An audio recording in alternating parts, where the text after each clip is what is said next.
So an experience I had probably a year ago when we were looking for an agency to develop our website, and we met with maybe 5 or 6 agencies, and about 4 of them mansplained, so that classic of being talked at. And so I was on there as a client, and the agency director who was trying to win my business was coming on and talking at me. And I came off fascinated because I haven't had that many experiences.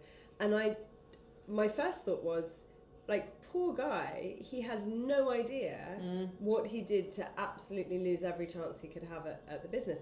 And so I didn't think, he thinks I'm an idiot because I'm a woman and he has to explain everything to me. I thought he absolutely lacks some basic skills around emotional intelligence, and really what we need is a course for men. And at the time I was developing the course for women, but I was like, how do you frame it? And interesting, because women are very receptive to a women in leadership or a women in business course.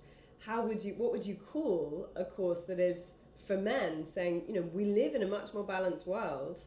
A lot of your clients, maybe not yet 50%, but a lot of them are going to be female. And there's a way of communicating that works. And in your relationships too, if you're heterosexual, then there's a way of communicating that works better. And this works both ways, but sort of women are classically more emotionally intelligent, like this is the stereotype, and less ballsy, again the stereotype, but I definitely see it in myself, even as a leader and a CEO.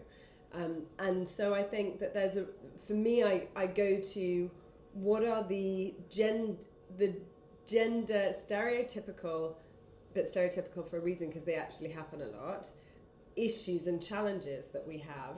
And how can we support both genders to build up and strengthen in the area that they're weaker?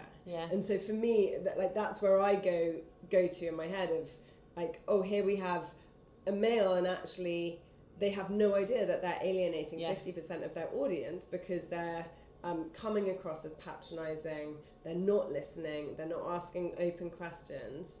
Or here you have a female who is potentially sort of backfooting themselves and over apologizing or undermining. And so you have these psychological stereotypes that move people in a direction that makes life more difficult. And actually, for me, a more sort of equitable world would be about saying, well, you can have warmth and gravitas, beautiful lady, and you can have warmth and gravitas. You know, it's like someone needs the gravitas, someone needs the warmth, and how do we support both genders to optimize so there's more balance there?